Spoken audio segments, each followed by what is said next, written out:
ইমাম সে মুসলিম দোয়া করে, ঠিক না? এবারে সবাই সবাই দোয়া করতে হবে। যাই হোক, কোরবানির মাসালা বলতে গেলে সারা দিনও শেষ হবে না। আমরা কয়টা কথা বলে রাখবো। এক নম্বরে কোরবানির পশু ক্রয় করার সময় সবসময় খেয়াল রাখতে আমার অন্তরগুলো ঠিক থাকে, বস্তু কর ন্যায্য যদি না থাকে। দুই নম্বরে পশুটা ক্রয় করবো সকল খুঁত ছাড়া, এক কথায় নিখুঁত। কান কাটা অনেকে এটা কান কাটা নগদ পশু ঠুকতে যায়, এক বাস্তবে কেটে রাখবো শয়তান মারা কত পশু থাকবো এটা ল ঠ্যাঙের সমস্যা।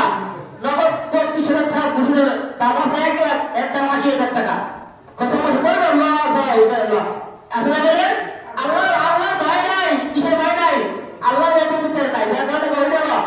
আবার একটু খুঁত আছে দাম কম,